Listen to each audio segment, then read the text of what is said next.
It all began in a small college town in upstate New York. Two best friends, Ethan and Lucas, were inseparable. They shared everything: dreams, fears, and even their crushes. One fateful semester, they both fell for the same girl, Clara, a mysterious and enigmatic art student.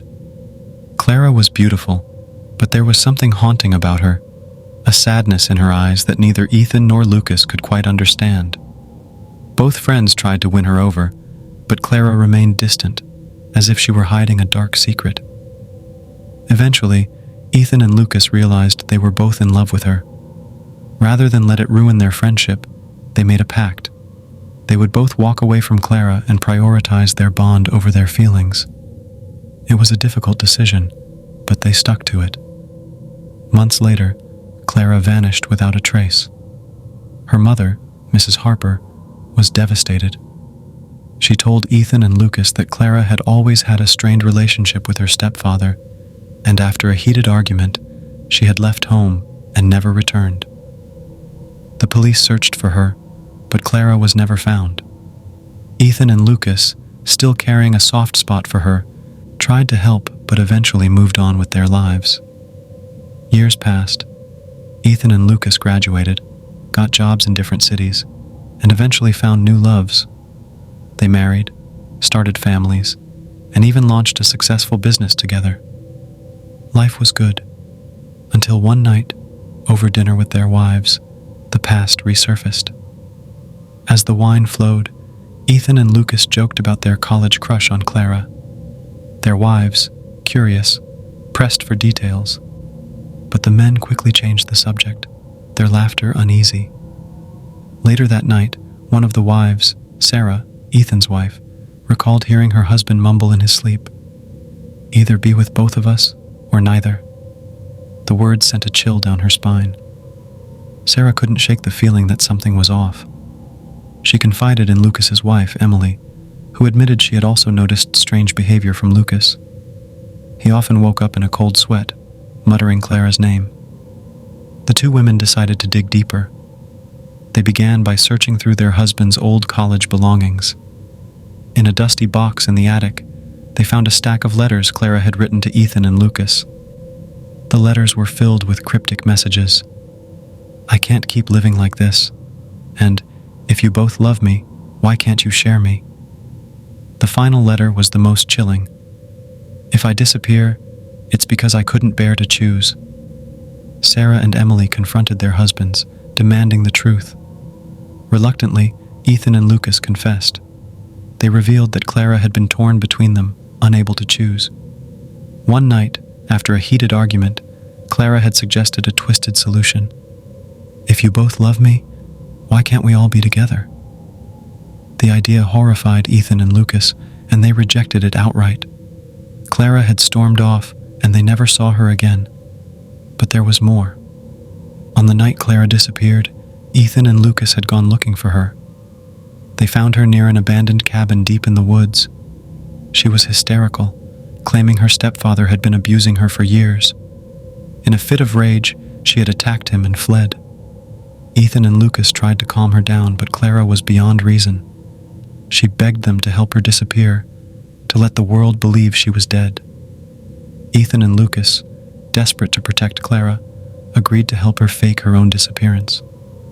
They drove her to a remote location, gave her money, and promised never to speak of it again. But as the years passed, guilt ate away at them. They often wondered if they had made the right decision. Sarah and Emily were horrified. They demanded to know where Clara was now. Ethan and Lucas admitted they didn't know. They had never heard from her again. Determined to uncover the truth, Sarah and Emily hired a private investigator. The investigation led them to the abandoned cabin where Clara had last been seen. Inside, they found a hidden basement. The air was thick with the smell of decay. In the corner, buried under a pile of old blankets, was a skeleton. The police were called, and the remains were identified as Clara's. The forensic report revealed that she had died from a blow to the head, consistent with a violent struggle. The timeline of her death matched the night she had disappeared. Confronted with the evidence, Ethan and Lucas broke down. They confessed that on the night Clara disappeared, she had attacked them in a fit of rage, accusing them of betraying her. In the struggle, she had hit her head and died. Panicked, they buried her in the basement and swore to take the secret to their graves. Ethan and Lucas were arrested and charged with manslaughter. Their wives, devastated, filed for divorce. As Ethan and Lucas sat in their respective jail cells, the weight of their guilt pressed down on them like a suffocating blanket. But something didn't sit right with Sarah and Emily. The story their husbands had told felt incomplete, as if there were missing pieces to the puzzle.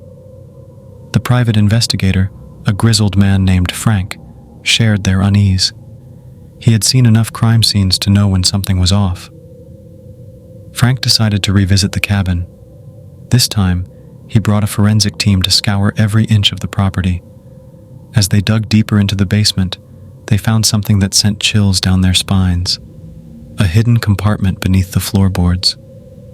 Inside was a small rusted box containing a diary. The diary belonged to Clara. The diary was filled with entries that painted a horrifying picture. Clara had been tormented not just by her stepfather, but by something far more sinister. She wrote about hearing whispers in the night, seeing shadowy figures in the corners of her room, and feeling an unseen presence following her. The final entry was the most chilling. "They're here. They've always been here. Ethan and Lucas think they're helping me, but they don't understand. I can't run from this. If I disappear, it's because they've taken me. Tell my mother I'm sorry. Tell Ethan and Lucas they were never supposed to find me." Frank's blood ran cold. He showed the diary to Sarah and Emily, who were equally shaken. What had Clara meant by they? Who were they? Frank tracked down Clara's stepfather, who had moved to a different state after her disappearance. The man was a wreck, his face gaunt and his eyes hollow. When confronted with the diary, he broke down and confessed. He admitted to abusing Clara but claimed he wasn't the only one. He spoke of a secret group that had been watching Clara for years, a cult that believed she was special. They had manipulated him into keeping her under control, but Clara had always resisted. "They wanted her," he whispered, his voice trembling. "They said she belonged to them. I tried to protect her, but they took her." Frank dug deeper into the stepfather's claims and uncovered a terrifying truth. The cult, known as the Veil of Shadows, had been operating in the area for decades. They believed in sacrificing chosen ones to summon a dark entity. Clara, with her haunting beauty and mysterious aura, had been their target. The night Clara disappeared, the cult had been watching. When Ethan and Lucas took her to the cabin, the cultists had followed. In the chaos of the struggle, they had taken Clara, leaving behind a decoy, a body dressed in her clothes. The real Clara had been spirited away to their hidden compound. Frank, Sarah, and Emily decided to take matters into their own hands. Armed with the information they had gathered, they tracked the cult to an isolated compound deep in the woods.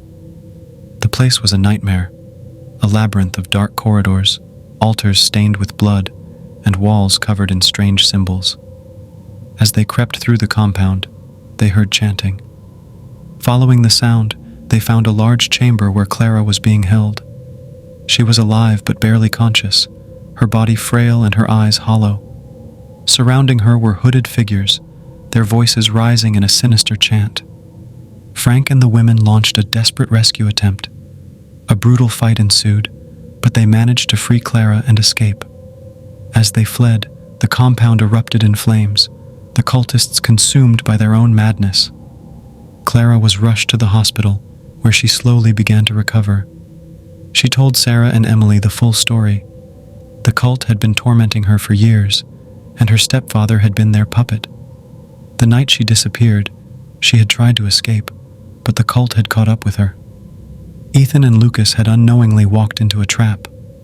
When Clara was strong enough, she testified against the cult, leading to the arrest of its remaining members. Ethan and Lucas were exonerated, their charges dropped. But the experience had left them scarred. Their friendship, once unbreakable, was now strained by the horrors they had endured. Months later, As life began to return to normal, Sarah found something strange in Clara's diary. A page she hadn't noticed before, written in a different handwriting.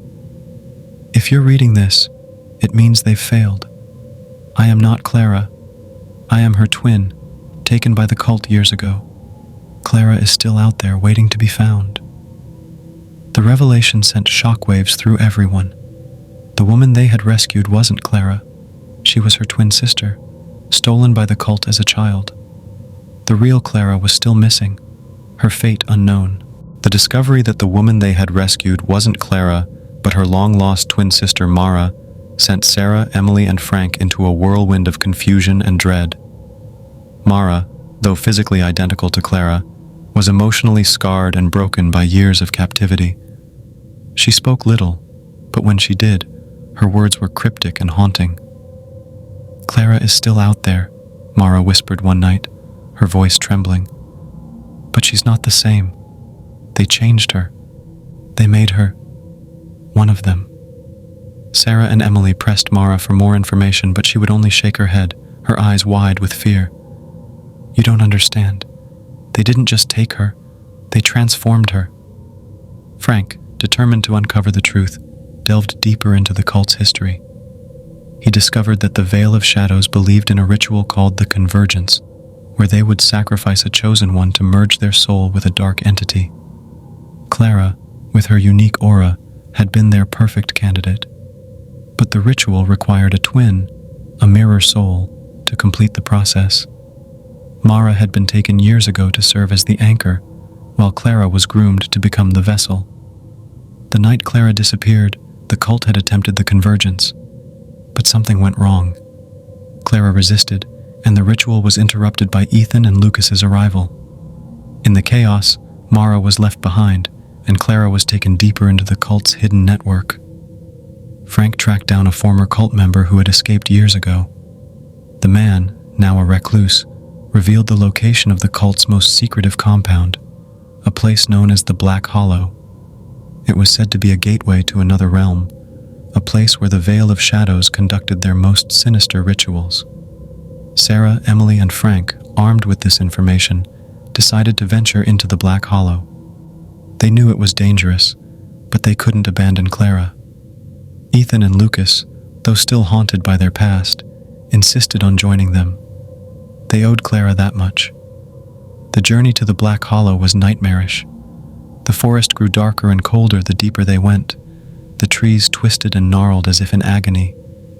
The air was thick with an oppressive silence, broken only by the occasional whisper of wind that sounded like faint, mournful cries.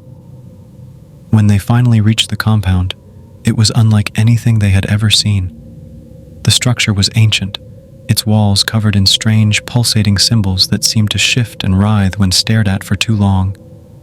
The entrance was a massive, blackened archway, beyond which lay a labyrinth of tunnels.